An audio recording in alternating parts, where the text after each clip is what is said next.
Good afternoon, everybody. Welcome back to Good Friday. And Friday Drinks is and let's hear what we're drinking. I hope you're drinking something cool, hot, or whatever takes your fancy. Wherever you are in the world, thank you very much for joining us. It's been an incredible 3 or 4 weeks, and we've had fantastic guests, but today's show is going to be a little different. We've got something very interesting for you, and I think you're going to enjoy it. As usual, we've got Rufaro on set. What are you drinking? How's it going? You're looking very, both of you are wearing tweed. Are you on the lecture circuit? It's a change. It's a change in season. It's winter. It's a change in season, and it's always appropriate to be dressed in layers and in appropriate attire. Okay. Well, maybe one day I'll jump onto that bandwagon. Hopefully it will. But we don't have alcohol to warm us. But tell us, what are you drinking? Well, I've completed my exorcism rituals, so I'm going to be taking it easy today, drinking some red wine, something cheap and cheerful. It caught my attention because it's got this hilarious name, blah, blah, blah, which is what we're going to be doing on the show. We need to remind the audience not to take us too seriously. Just, you know, it's fantastic. I love products like this that are just irreverent. You know, so it says we've called it blah blah blah because it's really more about the enjoyment of the wine than waxing lyrical about what's on your nose. There is tasty stuff to enjoy in this wine though, but too much time focusing on this and you'll miss the party that started when the first bottle was opened. Best just to say something like, this is a seriously lekker wine with you, and enjoy the barbecue. So yeah. I can tell you one thing. This is Rufaro's way of telling us that he didn't get a sponsor for his usual whiskey. So hopefully somebody out there is listening and will get you back on your usual sauce. Well, that's pure speculation, but yeah, it'll be interesting. Okay. Let's hear what the audience think. I'm going to have a herbal tea alone. Ranga decided not to join me, which is perfectly fine, but it's Honey and Sons and organic passion plum, and it smells divine. I mean, just try this. Comes in it's got hibiscus and a couple of herbs. Wow. It's just that's very rich, full of flavor. Yeah. Yeah. And it's an interesting color as well. That looks like purple. Yeah, that's the hibiscus, eh? Oh, okay. Yeah, it's lovely, eh? Yeah, it is. Yeah, yep. It smells divine. I'll give you kudos today. You're not having a boring beverage. That the wooden spoon for that goes a wooden spoon. And to Ranga. Ranga, what are you having? A Malawi shant prepared by Tinashe. I've always wondered. I think you once explained it. Where is the Malawi prefix coming from for this drink? Well, I suspect that's what they made. They love this. Is it another blah blah blah? Not quite. I think it's a very fascinating drink. I think it stems from rock shanty, and then from the rock shanty you have different variations of the shanties, and Malawi shanty being one. Okay. No, thanks so much, Tinashe, for preparing this for me. So yeah, fantastic. And gentlemen, maybe just as an aside, I mean, we've had numerous guests on the show. You're the producer. How are you getting these guests to come on the show? Thanks, Tinashe. The show is growing, and also we are responding to sometimes what our audience are asking us for. But it's mostly because the show is growing and there's so many people who are watching it. And you'll be surprised that some of these guests actually are the ones who get in touch with us. But sometimes also, depending on the content that we would have looked at, we get some suggestions in terms of, can you guys invite so and so? And I think so far, in fact, everyone that we've brought to the show has really taken it to the next level. And as a producer, I wouldn't want to pick any one of them in terms of special mentioning, because these are people that came and graced our shows and we enjoyed their presence. No, But absolutely. we'll leave that to the audience to select which one of the guests they think really resonated with what they believe in. But yeah, everyone has been fantastic. And maybe just to address one area where some viewers usually are asking us, how come you are not seeing ladies? We want ladies on the show, so if you know one and if you are one, please get in touch with the producer and you'll be on the show the next week. Are you now pandering to feminism? No, look, we have to be realistic, you know. He's being woke. We have to be. He's jumped onto the diversity, equity, and inclusion bandwagon. No, you know, you can't avoid that with this whole ESG thing. That's Of course, you can avoid it. No, We don't have to pander. So yeah, look, if there are some lovely ladies that can come and give these guys a run for their money, discussing issues that are business, economics, and policy related, please get in touch and we'll bring you to the show. I promise you, they only have to be competent. If they're not competent, they're not coming on the show.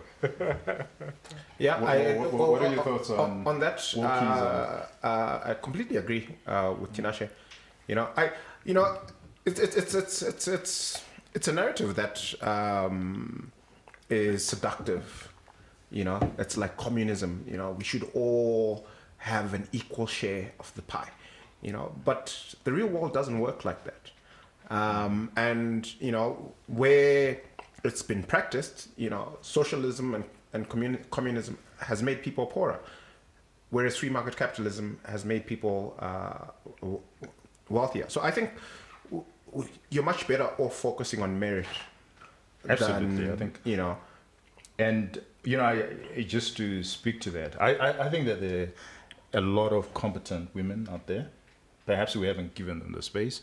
And I think that we would love to have competent women on the show, but we don't want women just for the sake as a token. I think that's absolutely regressive. But there are competent women out there, and we would love to have them on the show. I'm sure they can, they can jab us, enough times for us to have them continuously on the show. I'm sure Ranga will. He knows the caliber of people that we're looking for. So let's make it your problem. Sure. It's your problem, right? Yeah, sure. Yeah. But still, if they're guys, we still want them on the show. Mm-hmm. All right. But thank you very much, listening producer. I have to. Fantastic. Okay. So this time around, we're gonna do things a little different. What we're trying to do is to capture as much of the news as possible and to, come in with our own opinions on what we thought was newsworthy and what we think about that particular news. I think this will be very useful for a lot of you. A lot of you go through news items or may have missed some of the news items or may want to really understand the undertones or what's actually happening or why certain policies are happening the way that they are. So what we will do is we'll go through quite a number of things and we will be as opinionated as ever. Right? Yeah. So that's our natural disposition, isn't it? Absolutely. And today we don't have guests to listen to. We'll make it our show. As it's always been. Absolutely. So, gentlemen, to kick off the show, an interesting thing that happened the entire week is Adesina and Chisano, the debt clearance and restructuring that's happening in Zimbabwe. We know that the ADB is leading in this Zimbabwean debt clearance, and we had a number of issues, critical points that were raised by Adesina. And what I will do is I'm going to just pick up some of the critical things that he spoke about, and I want to hear what you guys think. Right on top of his speech, he says, we must address history to make history. Is this a momentous occasion? Do you think that this time around it will be different? And I say this considering that, if you remember in 2016, we had the Lima which, in my humble opinion, I think that Chinamasa did a fantastic job in really pushing for debt clearance and reform. This time around, I get the feeling that there's a lot of pump and fanfare, but actual substance of the ground, not as much as we had seen with Chinamasa. But I might be wrong, yeah. Rufaro, what do you think? Look, I think that they are sincere, Adesina and President Chisano. They really want to sort out this issue, and it could be a massive tailwind for the Zimbabwean economy if we actually sort out our debt issues. So I'm cautiously optimistic that they not only have the financial expertise, but they have the capacity to convince the politicians of the importance of doing this. Because I think that's the reason why we haven't sorted out the debt, in my opinion, is because the politicians have not been sold on the solutions. And one of the reasons why they haven't been sold on the solutions is, people like you and me, for whom the solutions are clear, are not trusted voices. We are viewed with trepidation. We are viewed with suspicion. The business sector in this country is looked at as suspicious. Whereas I think President Chisano and Adesina are viewed as partners, as trusted partners.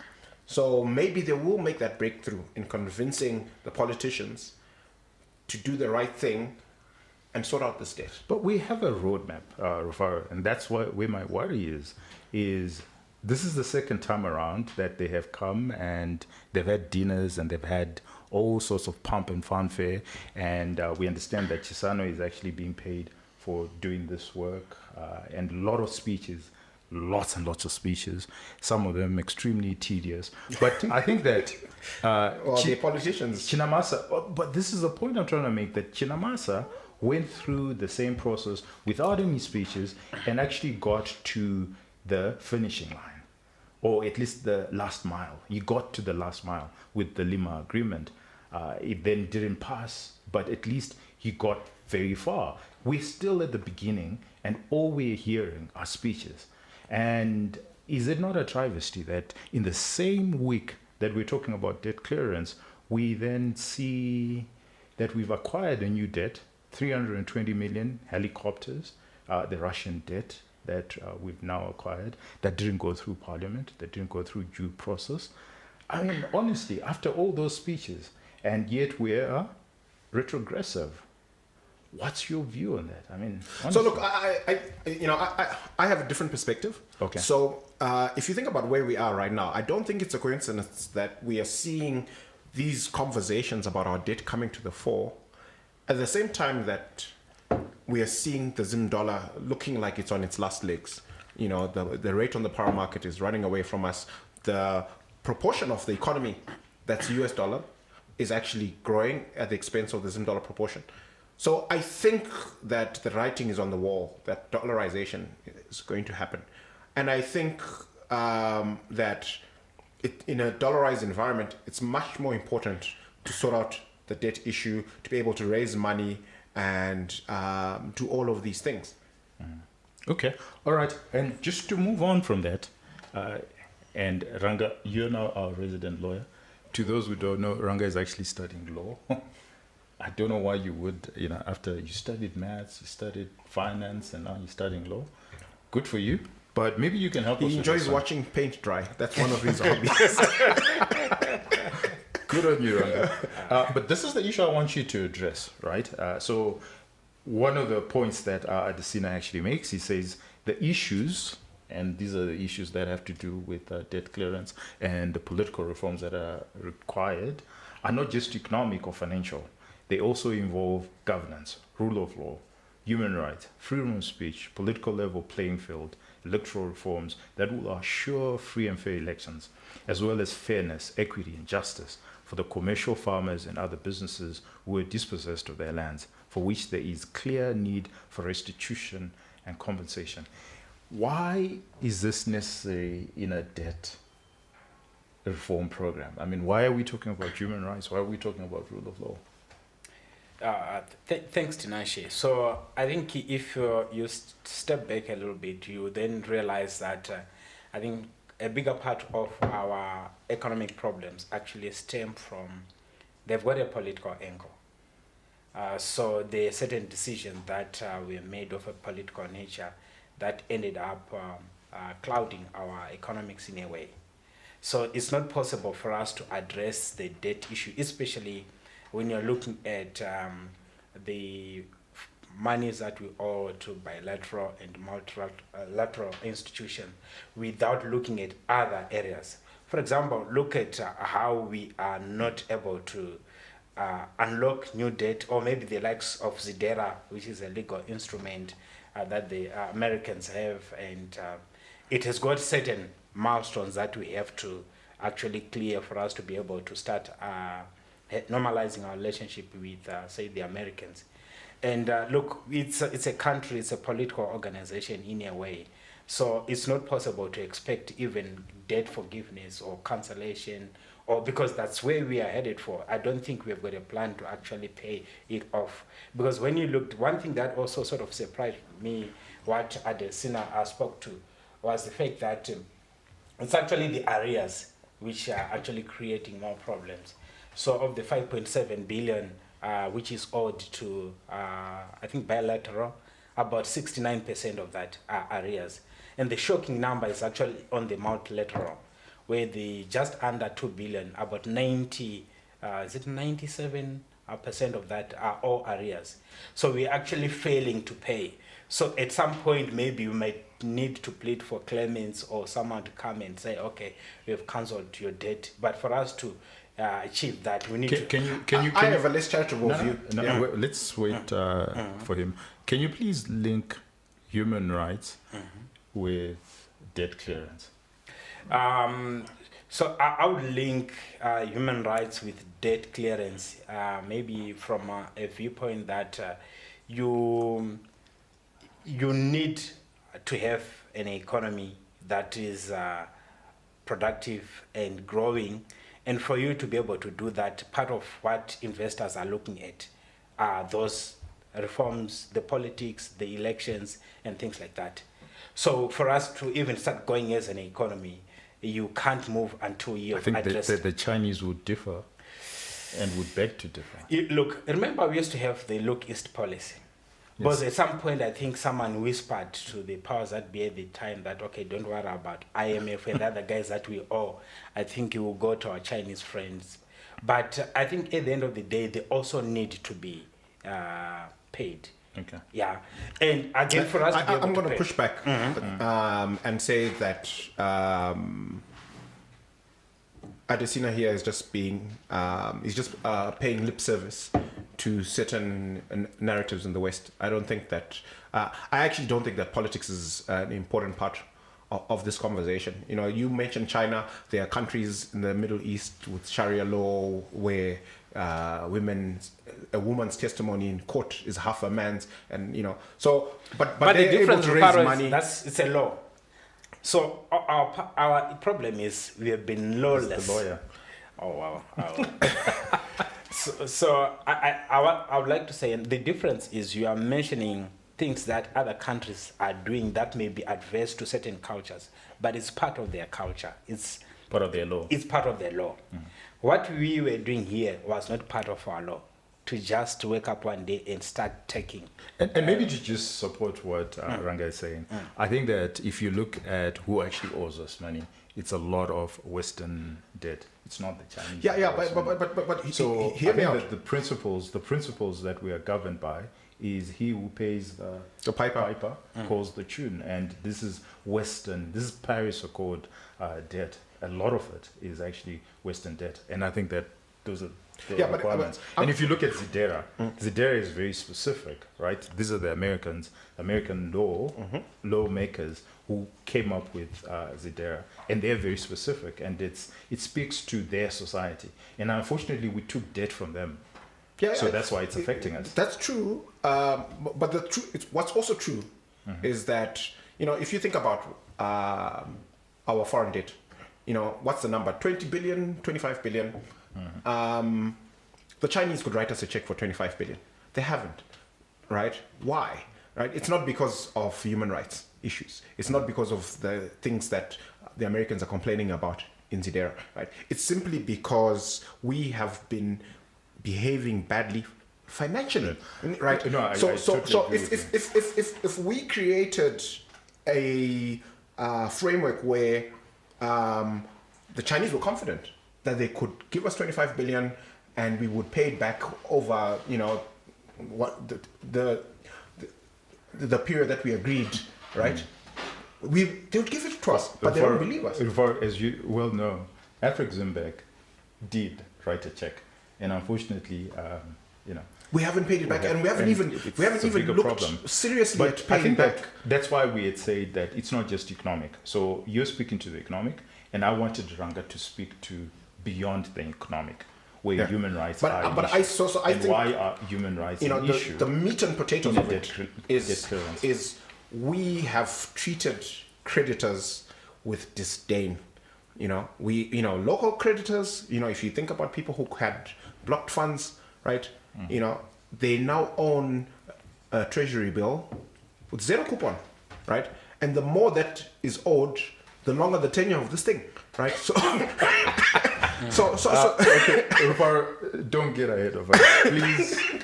We have a lot to cover, but I wanted just to cover this because the world is taking this seriously, and I think we need to take it seriously. Just to speak to what Adesina had done and what ADB Group is doing, Melanie Robinson had something to say about it, and she tweeted, "Pleased to support the arrears clearance dialogue chaired by former President Chisano and ADB Group President Adesina. A good focus today, including by Emerson Mnangagwa on turning reform commitments into action, starting with peaceful, credible, and inclusive elections." And I want to speak directly Sorry, to maybe just tell the audience who she's the British ambassador in Zimbabwe. And this is what she speaks to. So totally ignoring what Rufaro is saying about economic reforms and why we haven't paid our debt, and focusing on peaceful, credible, and inclusive elections. Nothing about the economy, but more and more about these softer issues of human rights and political reforms and peaceful, and credible, inclusive elections. What's Melanie on about? Yeah, I think we just discussed it, that when you look at the makeup of our major creditors, they're coming from the West. They've got a certain set of values, and having free and fair election is one of the values that they hold dearly in any country that tries to project itself as a democracy in one form or another. And given we are not in a position of strength where we get to dictate. True. These are our creditors. They actually, and we are going to them a cap in hand, looking for ways to do with our debt, and the ways are not such that way we are proposing to pay them because we don't have the capacity. And so basically what they're saying, first things first, please correct some of the social, political problems that we have. And look, this is what they want. Surely maybe a different creditor could have, like what Rufaro was saying, if it were the Chinese or maybe the Russians, maybe they're also going to have a different set of conditions. But I mean, come to think of it, do you think it's such a big ask to say just a free and fair election? Because I mean, at the end of the day, whoever is elected, they have to be happy, feeling that they. So Ranga, in Africa, it is actually a big ask because I think why? So why do you have elections if you don't want them to be free and fair? Institute, I think there's a report, and I would have hoped that one of our guys could just pick up the report, that I think 66% or 70% of Africa is undemocratic, and you're asking Zimbabwe to be democratic. So it is actually a big ask. Okay. Yeah, and if you actually look at world history, without at the risk of getting into a rabbit hole, but if you just look at world history and you look at all the countries today that are prosperous, per capita income of more than 20,000 US per annum, right? They went through most of the industrialization and development not as liberal democracies. Liberal democracy actually emerged after these countries developed. A case can be made. Why is it such a big deal? Africa is mostly undeveloped. The West did not develop under liberal democracy. Why is it a prerequisite for Africans? I think that Melanie is speaking to the Western creditors, because the Western creditors are essentially, these are Western taxpayers, and these are their demands. It's like your and also business. I think, but wait a minute. It's like your business. If you're going to Western cities and asking for money, and these are the things that they need ticked, what are you going to do? If they say, we want political reforms, these are the things that we require, what are you going to do? So if you require... Exactly, it's simple and straightforward. But there's a point... Because we need to move in a particular structured manner. And this is directly actually to you, Rufaro. So that's Melanie addressing the British. I won't say the Americans, because the Americans have a different view altogether, and we'll get into what the Americans think and what the EU thinks. But I think this is the EU. They've got a carrot. We will join, if we have free and fair elections, we'll join the Commonwealth, and I suppose that there will be lots of economic reforms or economic support that they will actually give us after that. But there's something that Chisano then said in his speech, which I think speaks to some of the things that you were saying on why these political reforms and why these reforms are very necessary, because he's now addressing what's actually happening in SADC. And this is what he says. He says the Zimbabwe's multifaceted crisis is hampering development in Southern Africa. The crisis in the country is having terrible consequences for the region, as Zimbabwe lies at the heart of Southern Africa. So this is now, Chisano, why Zimbabwe being truant has now become a regional problem, and we need to solve this so that the region is somewhat a safe investment destination. Let me give you an example, because I want us to drill down on the economics.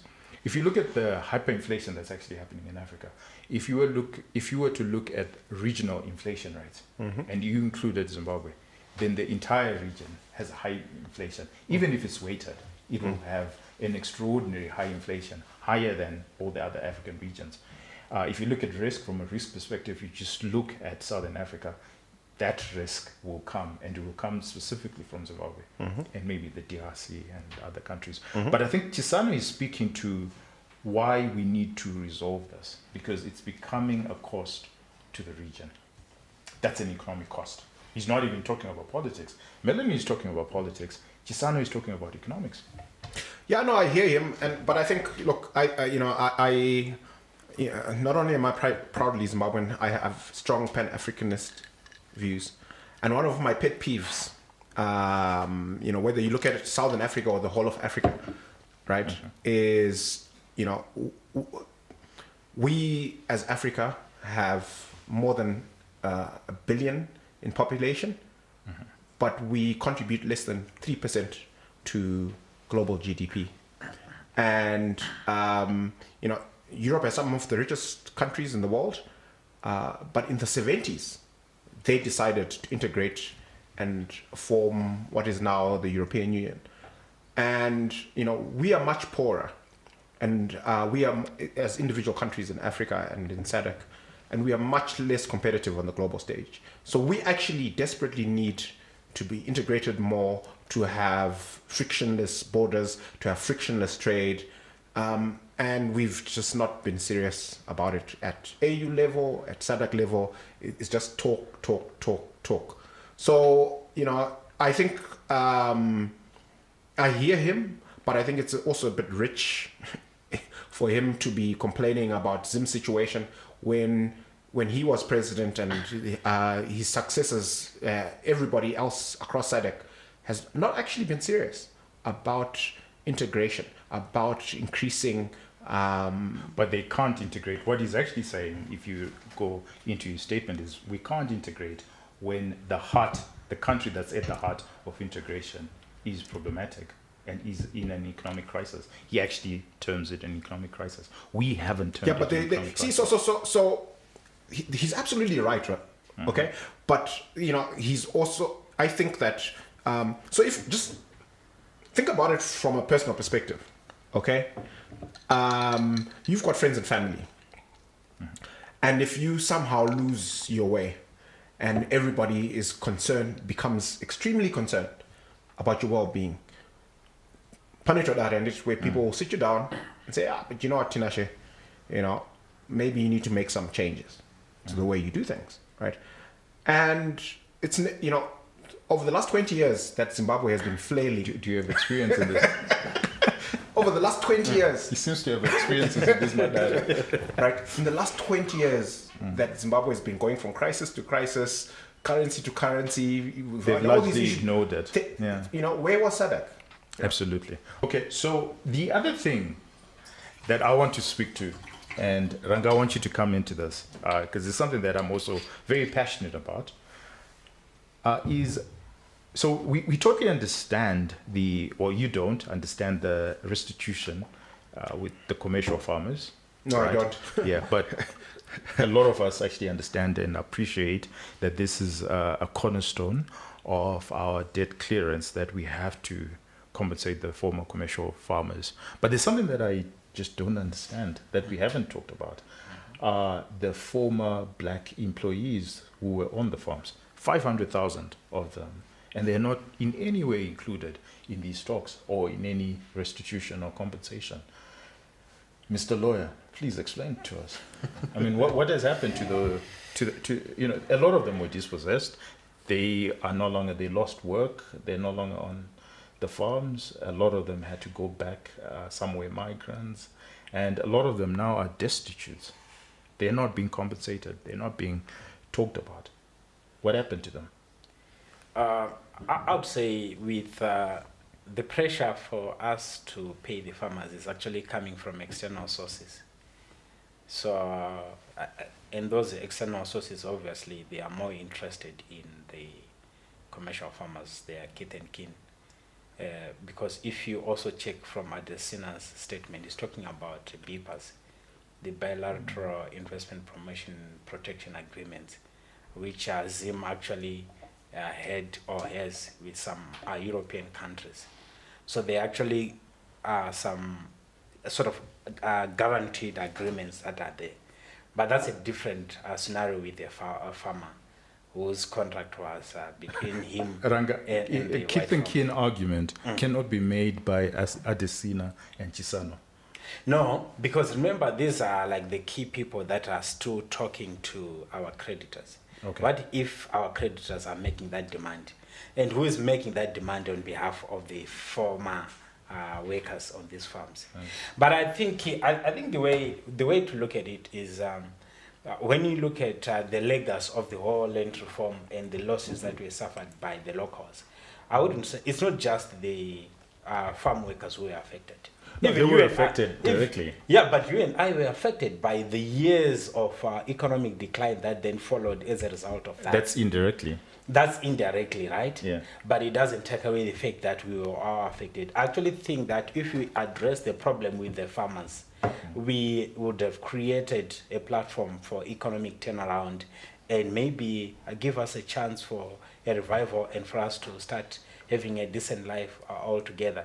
How possible do you think it is to identify all these farm workers and find some way of compensating them? Like I said, they're actually 500,000.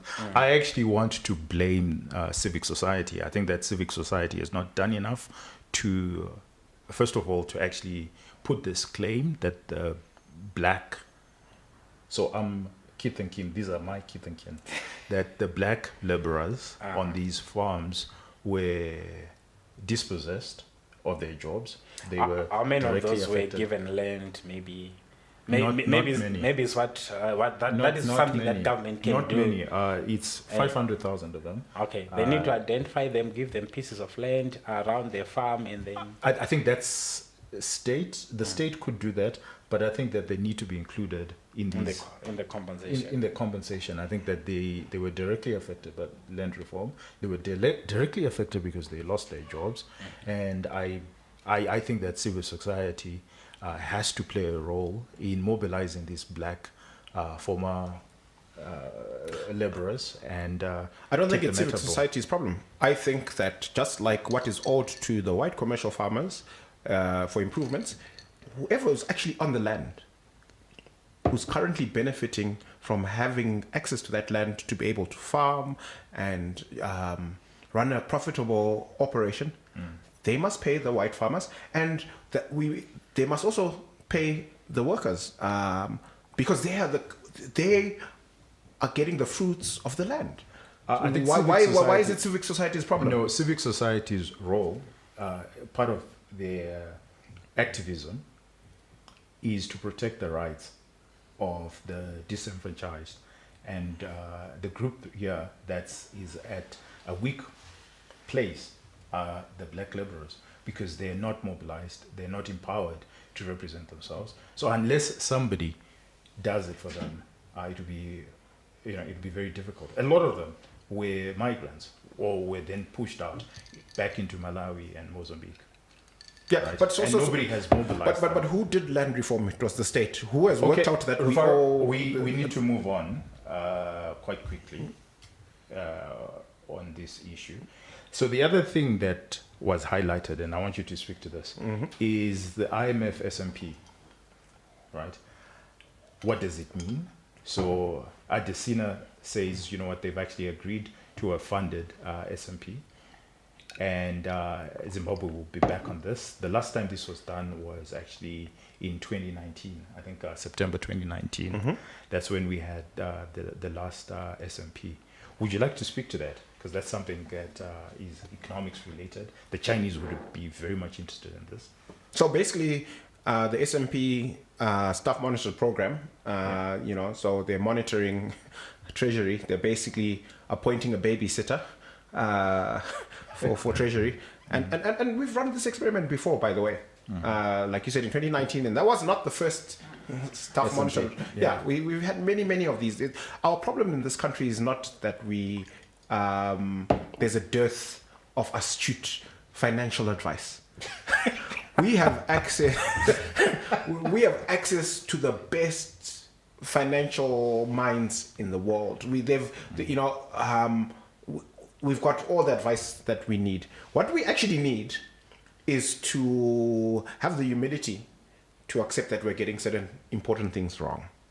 Okay. And I don't think that I think a bunch of it's experts... not going to move the needle. A bunch of experts are going to come to Zim, enjoy our weather, have interesting culinary experiences, meet a bunch of Zimbabweans, and write a report with a lot of the things that they wrote in 2019 and the previous SMP programs. And that's, maybe unless if it's important as part of getting the likes of IMF be more interested in us. Otherwise, it's just another exercise, part of maybe the IMF's box ticking exercises, which is not beneficial to us in any form or shape. Because just look at the recent pronouncement on the gold coins and all. Please, we will get into that into the program. I want us to focus. But basically, my point was, it's not like we take the advice seriously. Okay. And I don't know why they keep coming here when they know over the years whatever they've been telling us. But gentlemen, you're not coming back to my point, which is Chinamasa actually went very far. Here, it's like we're going through this again, the song and dance. But Chinamasa did not have the song and dance. He had 6 to 12 months, and he cut to the chase, and we knew exactly what had to be done, and we were at the last mile when things went pear-shaped. But I think he didn't need to go through an SMP. He didn't need a lot of this diplomatic offensive. He didn't need the British tweeting, encouraging tweets. He didn't need any of that. He cut to the chase, but unfortunately the last mile. So I feel very strongly that what we're now going through is we're going through the emotion again, yet we know, as Rufaro says, that the last mile, what's actually needed at the last mile, it's actually not going to happen. And I think that perhaps we would learn more from Chinamasa leading this than from Chisano leading this. But my view is, I think Adesina and President Chisano have got more clout I think than the Chinamasa. Honorable Chinamasa, or maybe not clout, but I think you look at the African Development Bank, they're actually one of the creditors that we owe, and you have got their main man, a fellow creditor, who is the champion of trying to get an errant debtor to clear the arrears. I think if there's one person that is believable with the other creditors, it should be a fellow creditor. And I think the role of someone like President Chisano, I think she just offers the diplomatic high-level kind of engagement. ADB was also involved. And that such statements coming from people that are trusted and that we believe they are on our team, like Adesina, telling us that no, this issue is not just only economic. There are political, social reforms. I think it's significant because now no one can. This issue is now out in the open. They can't hide anymore in terms of. But they're not saying anything new, Ranga. No, it's not new. But I like the idea that these guys they're keeping this issue current. So maybe after every 2 weeks or so. Ranga, this issue has been current for more than 20 years. We've been in arrears for more than 20 years. No. But okay, we've been. Okay, gentlemen. Maybe the other thing that we can speak to is, other countries have gone through this. So Ghana, Nigeria being very good examples, where 70% of their debt was actually cancelled. So they went further than just clearing the arrears. So you see why it's important for us to listen to what the creditors want, creditor nations want.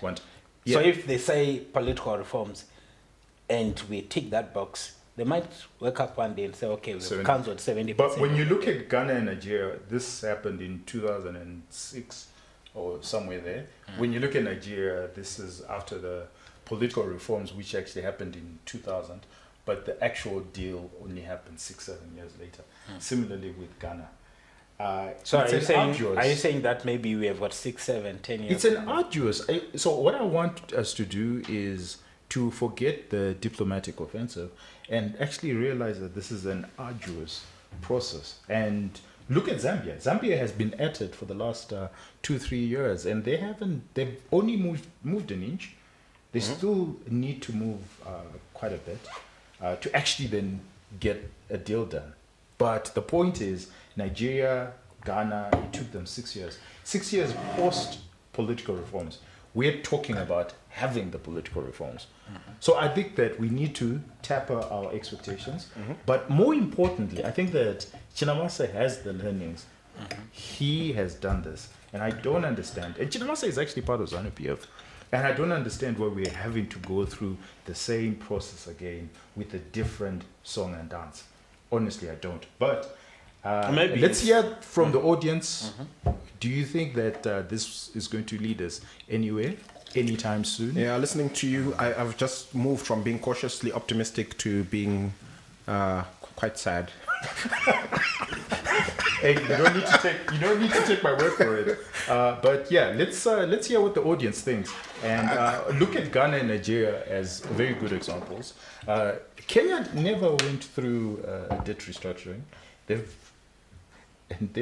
very corrupt, but they've managed their affairs relatively better than the rest of Africa. But Ghana and Nigeria, and the development that then happened in Ghana and Nigeria was primarily predicated on the debt cancellation. Because if you have 70% of your debt cancelled, then suddenly the financial markets, you're open to an entire financial market world.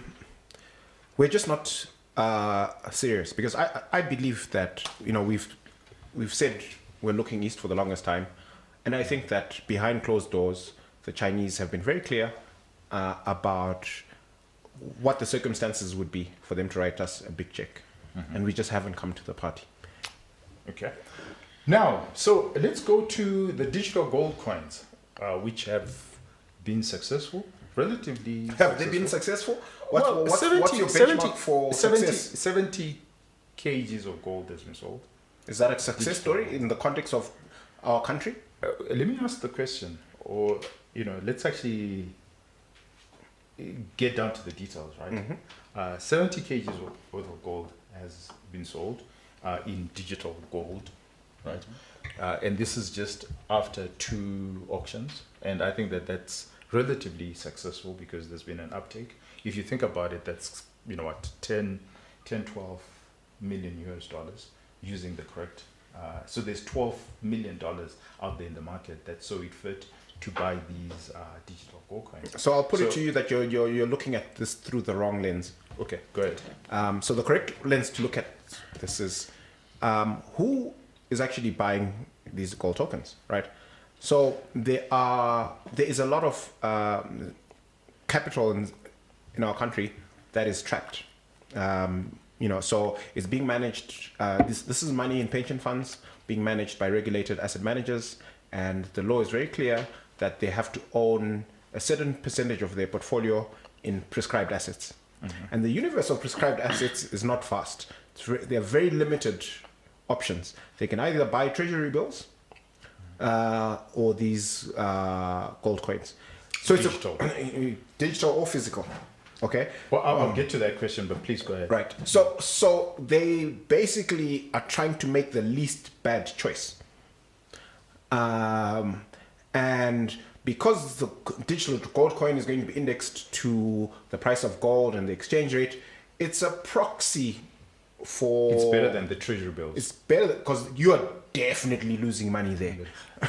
Ranga, you are also an investment professional. So let's take off the lawyer hat and let's get into the investment professional rate. Would you agree with Rufara that this is the least best option for a lot of the pension funds?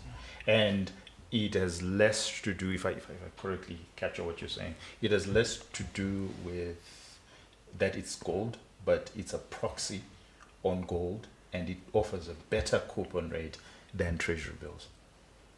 Yeah, so I think in that data, I would want to know the split between Zim dollar and US dollar purchases. About 96% So, Zim dollar. so it sort of resonates with what Rufaro is saying. So there are big institutions that are still holding Zim dollars. And I think with what we saw in the last 2-3 weeks where the rate has been on the run, it just shows you that there's been some Zim dollar liquidity that was unleashed onto the market. And you are a big player, you can't go onto the parallel market, you don't have any other option. Where would you put your money?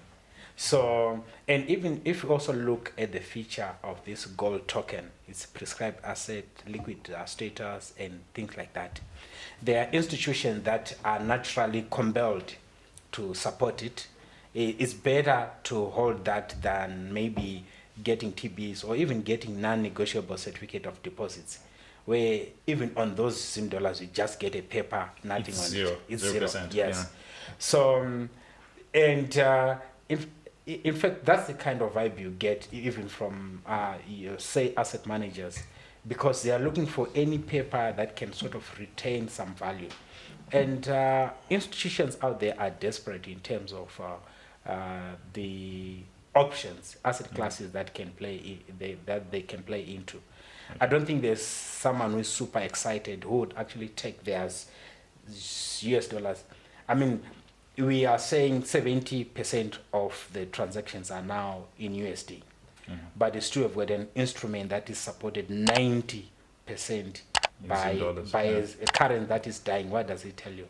So what's the litmus test? Okay, so let me. There's a question I have specifically for you, which is paradoxically or philosophically, right? And here we could go down a rabbit hole. Is why is the market trusting digital gold coins and not ordinary gold coins? I think that that's a false premise. The market is not trusting digital gold coins. like I said, this is trapped capital. This capital, it's somebody who's already in a bad place in terms of their options, and this is the least bad option. No, but they can pick So actual gold coins also or digital gold coins. Also, why are they picking digital gold coins? No, and no, also, I've got an answer for you. okay. So there's a limited supply of actual gold coins, and there is an unlimited Supply of digital coins because you can just create them. So because So are you asserting that to the your Reserve answer. Bank doesn't have actual physical gold coins? I'm only saying because these are digital tokens, there's a possibility that they can be printed. They can be printed. They can create more than whatever is backed by. Because the issue with the gold coins actually, there were so many bids, but just because the coin was in limited supply, people would go for like 2-3 weeks queuing for the coin. But you don't have to queue for the token, right? Because someone just adds a number to your account and then you have it. You just have this fantastic balance. Yes. Yeah. We are not saying they're doing So that. why is the market trusting? It's not trusting. So this is why I was No, going no, to if they actually understand this, but why are they going? because No, it's no, going no. to be indexed. It's indexing, yeah. All that. What's actually happening de facto? Forget about the de jure. De facto, what the Reserve Bank is saying to the market is, this is an instrument that we're going to index to the price of gold and the exchange rate. We're never going to let you come and look at the vault to see whether there's any gold actually backing it up. And there's a tacit understanding. The market knows the story, and they are making these purchases with their eyes wide open. Right?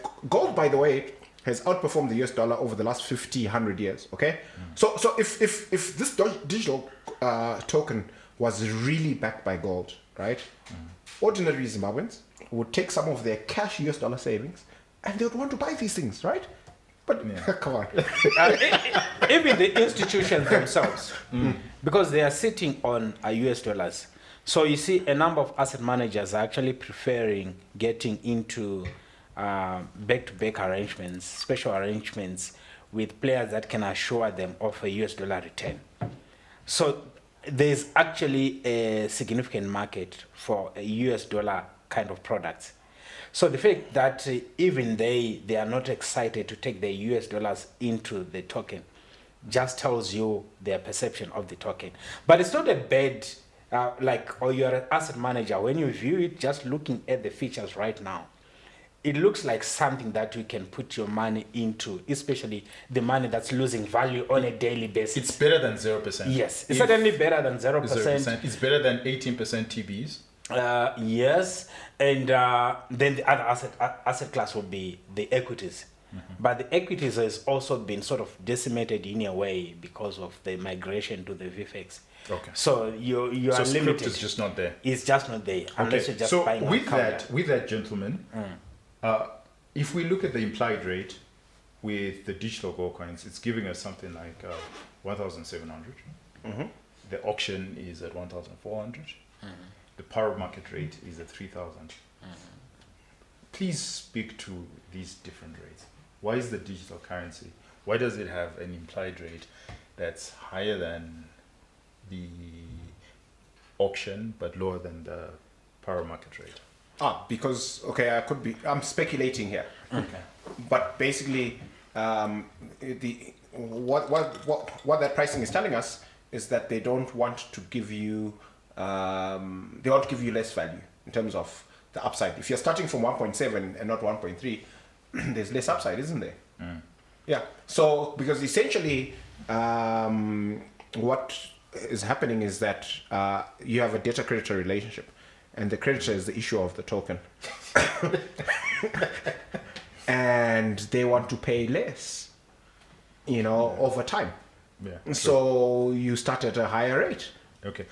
There's that, but there's so- also I think there's a 20% premium that they are putting if you are buying using SIM dollars.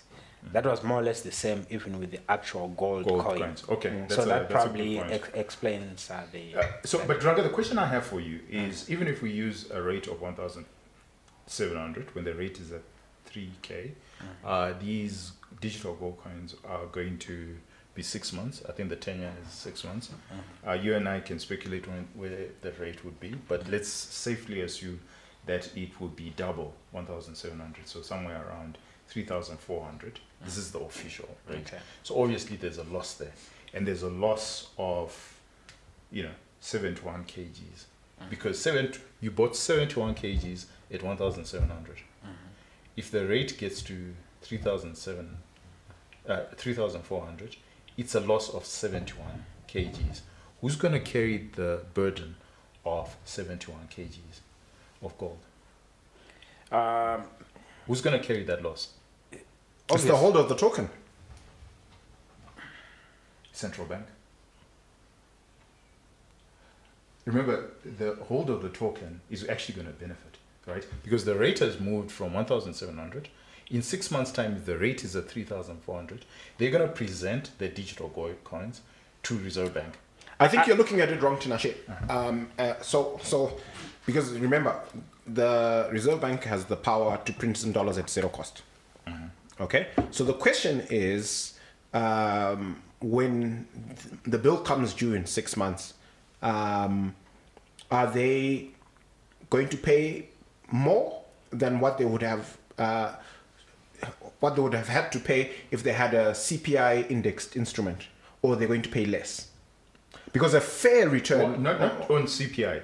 Yeah, what yeah, I'm simply saying is, so because it's going to be paid out at the official rate, and right? now the official rate in 6 months' time is now 3,400. Yes, and the point I'm trying to make is that the official rate is not going to match Keep up with inflation. CPI.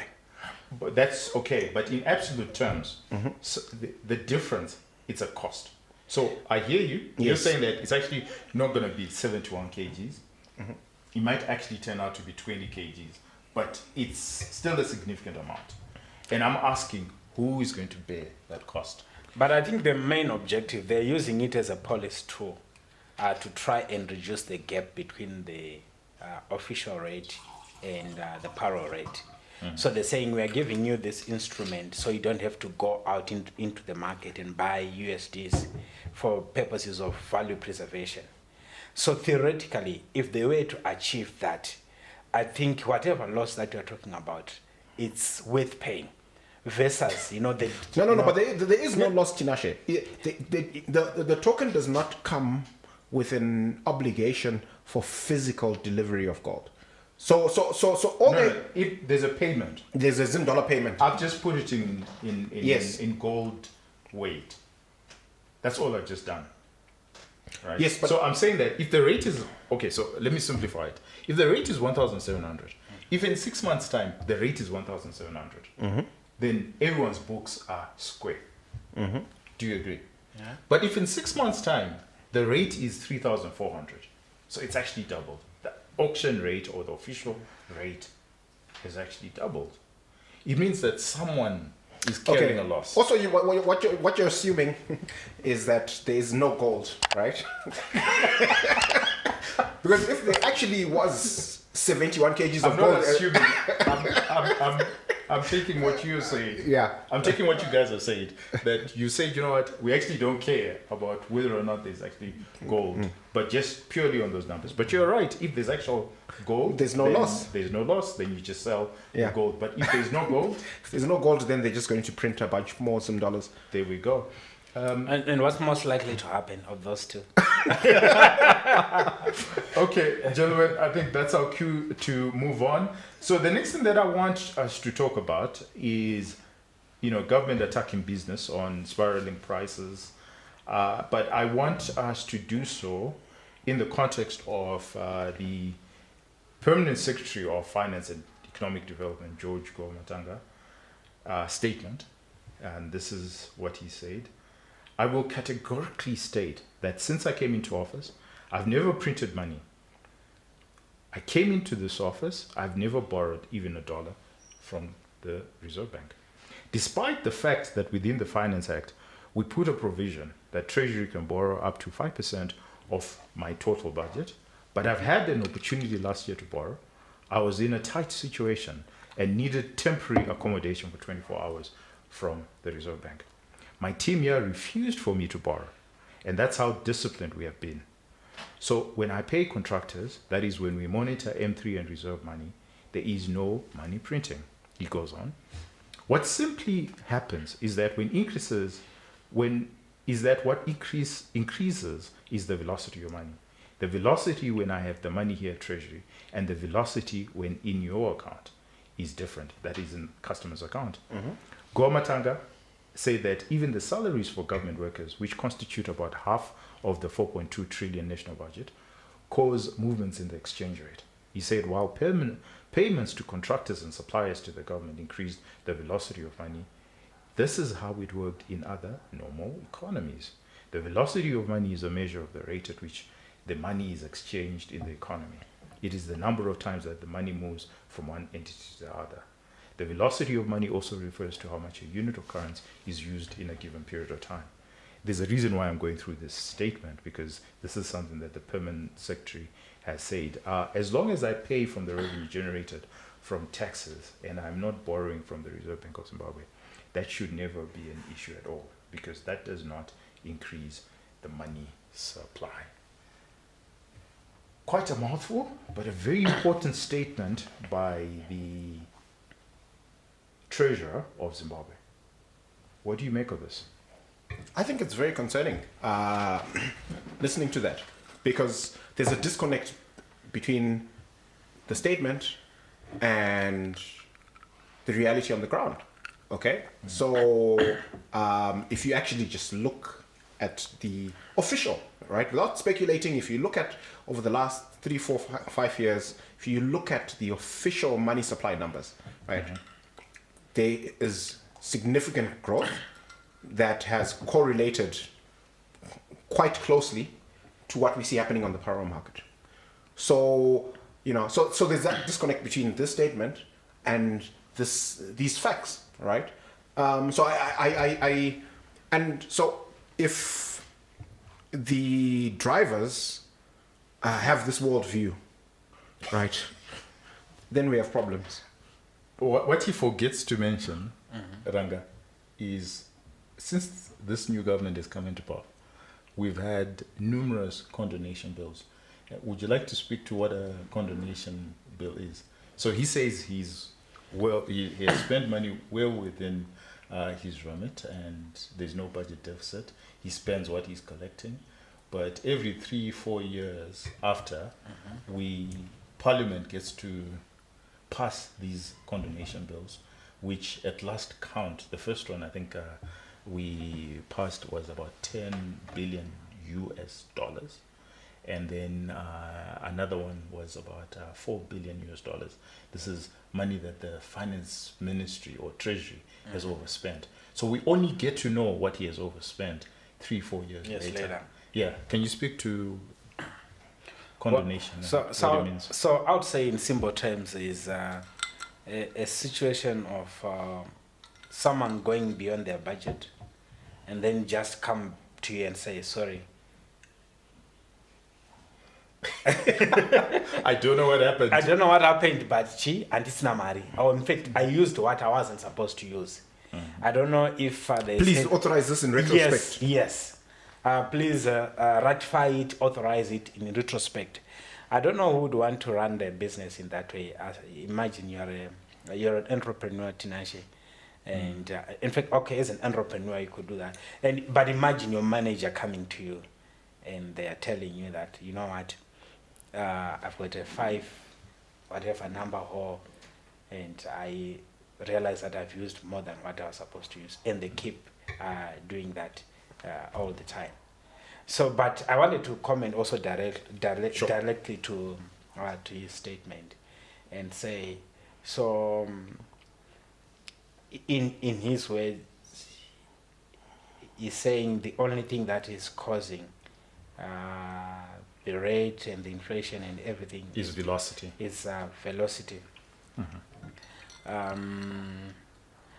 I don't know, but I think when it comes to Zim dollar, there's a confidence issue, which actually is a result of the not just a perception, but the reality that they've been printing money. I don't know if it means maybe like fiscal printing, but they've been creating money electronically over the years just to try and keep up with the inflation pressure. Or maybe, another interpretation, and this is me speculating and reading between the lines, is that what the statement is actually saying is that the problem is not a treasury, it's the central bank. Yeah, that's exactly what he's trying to say. And if you look at it from that perspective, but what he's saying could be correct, that Treasury has been well behaved, but it's the central bank that has been printing and doing quasi-fiscal activities, and this is where all the problems are. Mm-hmm. So that's another way of looking at it. But no. But he's saying he is actually acknowledging that the source of the chaos you are seeing is actually Treasury when they pay their creditors. He says some of it. Yeah, or some of it, right? When they pay their creditors. And what's happening? As soon as someone has got those same dollars, they want to get rid of it. Yeah, but I let's hear. Yeah, and the issue has become so pervasive to a point where just ask any Zimbo if we could just go out there and pick a guy and say, Sha, if you are given 1,000 or 10,000 Zim dollars today, how long will it take you to get rid of it? It's hours. I think so. I actually think it's a bit misleading. Yeah, the way he has put it across, and I don't think he is proffering any solution to. No, but I want to push back to what you're saying, because there have been periods where Treasury and central bank have been quite disciplined. There was a premium on the parallel market to the official rate, but there have been times where for weeks and weeks the rate didn't move. Notwithstanding what you're saying being correct, that the average Zimbabwean, the moment they have a bit of Zim dollars, they want to get rid of them. So what is the difference between a period where the power market is there and people are trading at a premium to official, but it's not moving aggressively, and a period like we have seen over the last 2-3 weeks, where the rate has moved by 50% plus, right? What is the difference between what we've seen and previous episodes where the rate has been moving slow? I would posit that it's printing, that sometimes they are very aggressive and money supply grows. So are you saying that Reserve Bank, central bank just prints willy-nilly when they want to print? That it has nothing to do with Treasury? No, I don't know. Okay, let me weigh in and tell you what I think. I think that this is quite disconcerting from the treasurer, the Zimbabwean treasurer, because I think that as a treasurer, what he should be concerned about are systems and processes. And what he's actually telling us is that our treasury doesn't have systems and processes. Why I'm saying so is because if what he's collecting is what he's spending, we should never then have a condonation bill. And what we're then seeing as far as condonation is concerned is that money was actually spent that Treasury didn't know of. So let me give you a very good example. Let's suppose that the line ministries were allocated 100 liters of fuel. Each line ministry was allocated 100 liters of fuel. And Treasury paid for those 100 liters.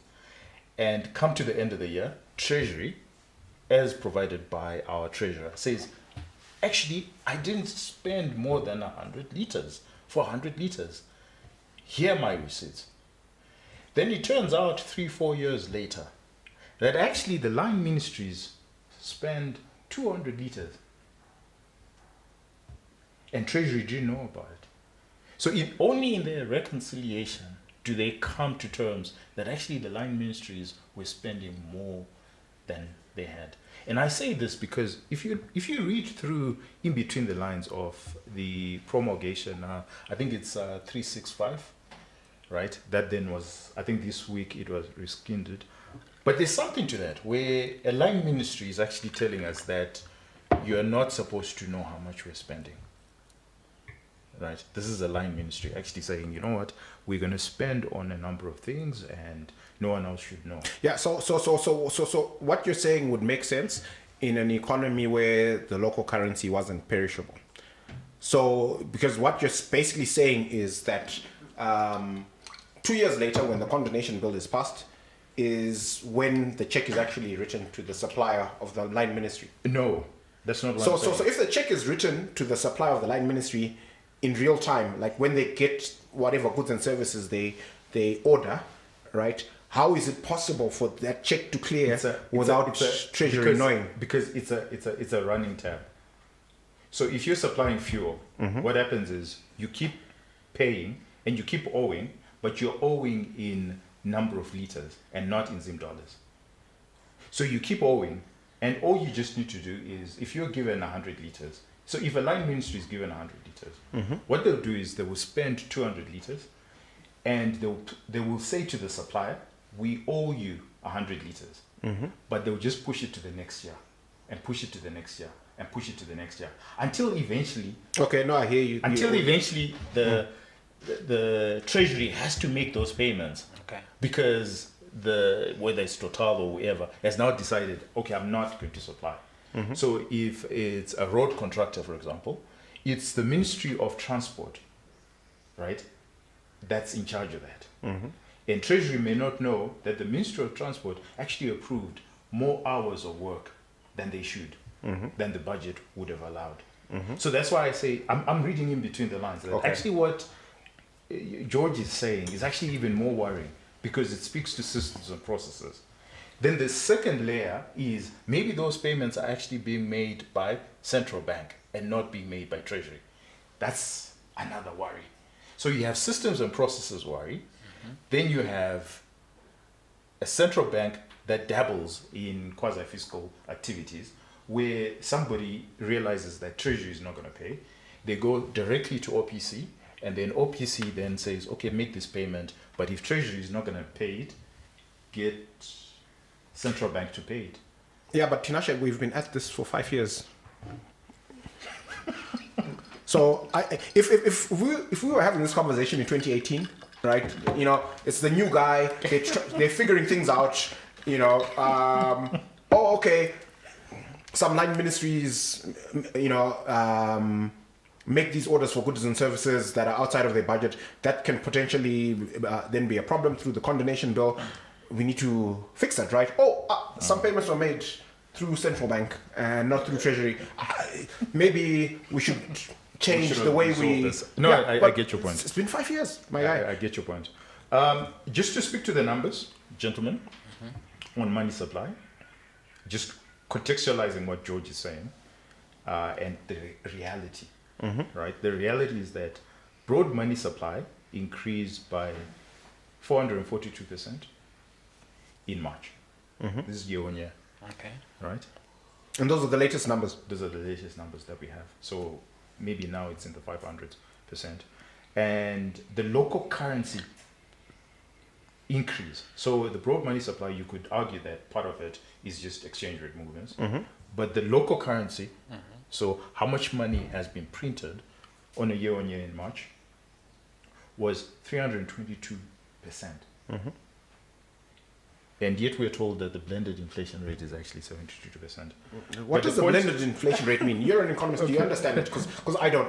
We're not going to go down that rabbit hole. But the point I'm trying to make is, and speaks to the systems and processes problem, that if George is right, and not our George, but the treasurer, if the treasurer is right, that he is not spending more than what he gets from taxes, where is this 322% coming from?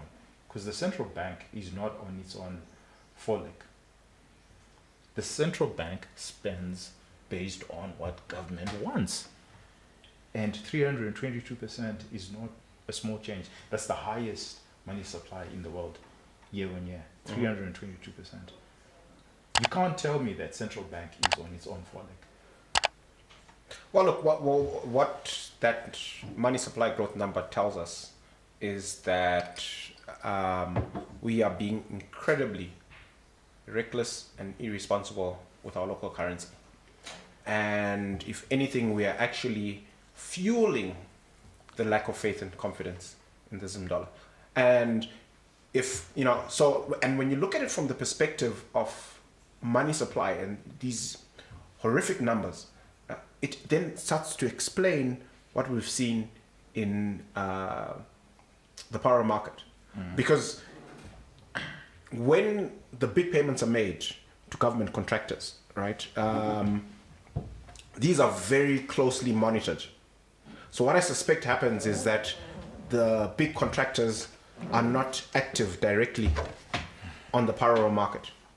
They're very thoughtful about how they deploy Zim dollar receipts, and they find legitimate Zim dollar purchases.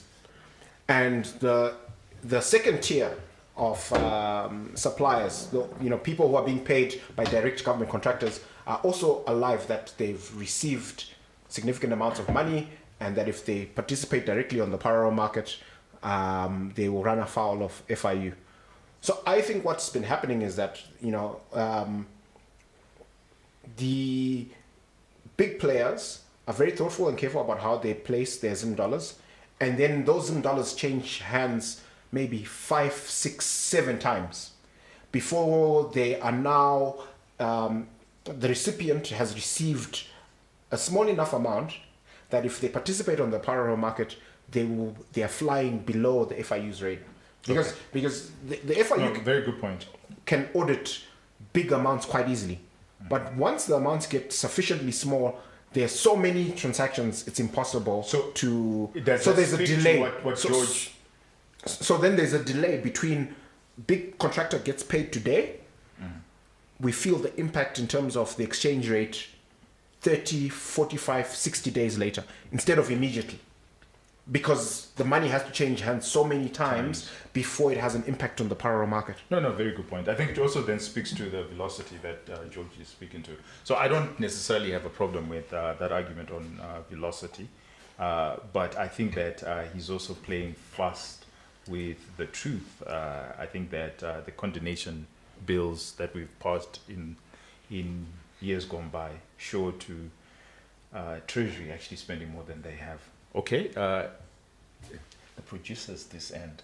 So I don't know why they're telling me that. But anyway, just to wrap up the show, I want to speak to this point on government attacking business. What's next? Do you think that we will get to price controls? No, I think what will happen is we will get payments moving away from being 70%, payments in USDs to 80, 90 quickly. So already what you are seeing in most of the shops or merchants, what most merchants are doing is that they are limiting the number of items that you can buy in Zim dollar terms. They are actually telling you that certain products can only be sold in USD terms, because it's not like prices are increasing, it's just the rate. So the US dollar price is actually not increasing for most products. And so if you say price control, how are you going to balance it with US dollar transacting? And why would you want really to control a whole market on the basis of a currency that is only being used to 20-25%? So I don't think price controls are actually still possible given the current mix that we have at the moment. If anything, we're going to move to 80-90% of transaction being in US dollars much faster than we would have if there were not these threats and all. Well, on that note, the producers had the final say. Looks like we're moving around in circles. So if you think about Adesina and Chisano right through to what George is saying, we've seen this movie before, and we keep on going around in circles. Have we missed it, audience? Let's hear your thoughts. Are we missing it? Maybe there's something that we're not seeing. Maybe it's a Houdini act that the government is going to some magical act, and everything will be well. But I think that the purpose of this show is to inform the audience, is so that the market participants act in an informed manner. That's really why we do this show. Thank you very much. I think we covered quite a number of items that were outstanding, and that a number of you actually wanted us to speak to directly. Let us know. Give us your feedback. Tell us what you want us to discuss, and I promise you, next week we've got another interesting guest that Mr. Producer has decided To bring on to the show. Yeah, we're looking forward to, and it's a her. You learn fast. At least it's good. Yeah, one of the fans, she's a fan of the show. Okay. She holds a very important position in business, and I'm looking forward to that session. On that note, audience, thank you very much. Let's continue the discussion elsewhere and everywhere. If there are any policymakers listening, the problem is not me, the problem is these two chaps, yeah? But thank you very much, and enjoy your weekend. Cheers.